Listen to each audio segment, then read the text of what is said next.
Good morning 10th class.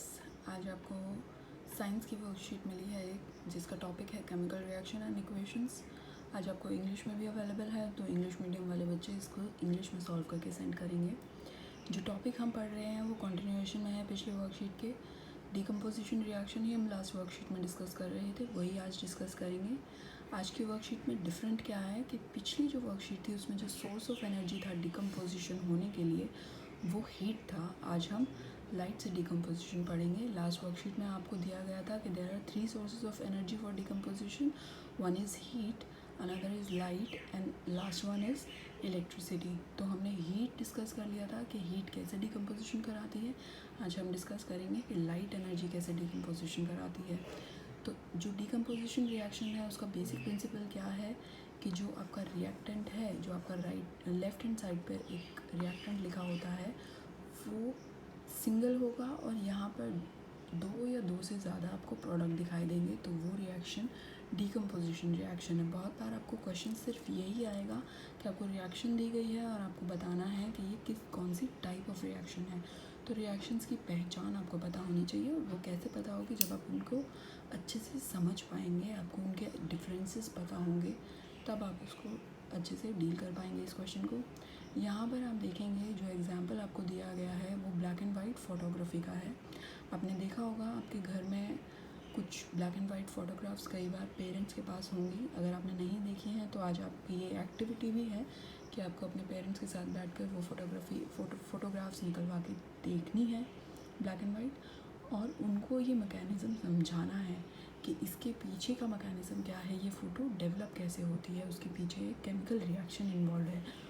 वो chemical reaction क्या है कि एक केमिकल होता है डेवलपर सोडियम क्लोराइड। जब उसको रोशनी दी जाती है, आपने देखा होगा कुछ पिक्चर्स में देखा होगा कि जब फोटोग्राफर फ़ोटो डेवलप करता है तो वो एक अंधेरे कमरे में जाता है और वहाँ पर रोशनी से कुछ रील होती है, जो काली रील होती है, उसके ऊपर वो लाइट डालकर उनको डेवलप करता है। कुछ पानी का भी इस्तेमाल होता है, उसके अंदर भी कुछ केमिकल्स होते हैं, वो आगे की प्रोसेस है। लेकिन जो यहाँ पर ध्यान देने वाली बात है, जो डिकम्पोजिशन रिएक्शन स्पेसिफिकली हो रही है, वो जो आपकी ब्लैक फिल्म होती है, एक रील आती थी और यूजुअली उसको क्या करते थे, एक डब्बे के अंदर रखा जाता था और निकालते ही सीधा कैमरे में डाल दिया जाता था।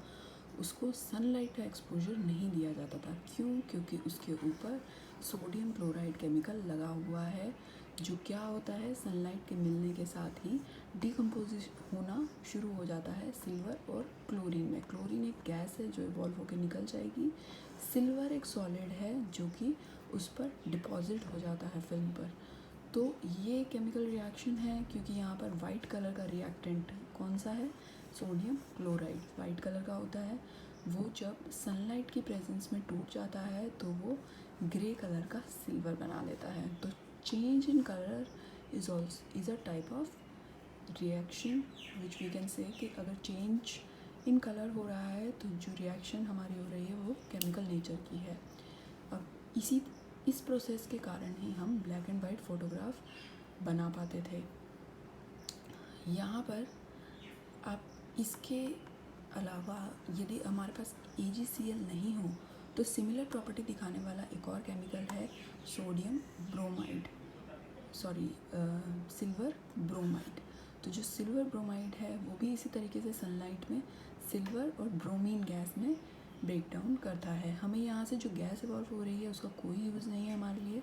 हमारे लिए जो इम्पोर्टेंट होता था फ़ोटो डेवलप करने के लिए वो था सॉलिड सिल्वर। तो अगर कोई भी केमिकल वो सॉलिड सिल्वर प्रोवाइड करता है तो हमें उसे डेवलपर की तरह यूज़ करते हैं। यहाँ एक लाइन दी हुई है, it is advisable to store silver chloride and silver bromide in dark bottle.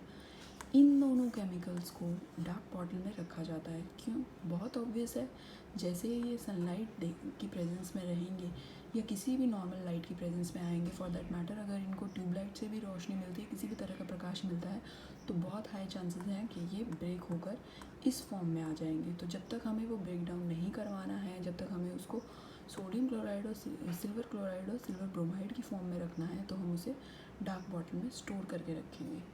तो यहाँ पर अब क्वेश्चन एक बार देख लेते हैं। What is the role of sunlight in photochemical decomposition of reaction? Sunlight is here a source of energy. Which type of chemical reaction occur in a black white photography? Which type of reaction?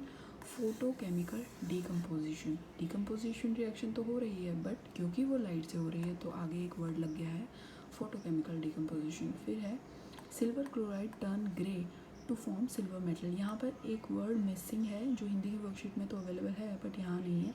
Silver chloride turns grey to form silver in the presence of sunlight नहीं है यहाँ पर, वो आप add कर लेंगे और ये स्टेटमेंट फिर ट्रू हो जाती है। अब यहाँ पर है a photographer did not have sodium chloride to develop black and white photo. तो वो दूसरा ऑल्टरनेटिव केमिकल कौन सा यूज़ कर सकता है? अगर उसके पास सिल्वर क्लोराइड नहीं है तो वो कौन सा केमिकल यूज़ कर सकता है, वो आप यहाँ पर लिखेंगे। लास्ट एक एक्टिविटी है, आपको अपनी फैमिली के साथ बैठकर कुछ ब्लैक एंड वाइट फ़ोटोग्राफ्स निकालें, उनको देखें और इस प्रक्रिया को उनके साथ डिस्कस करें। Okay, thank you.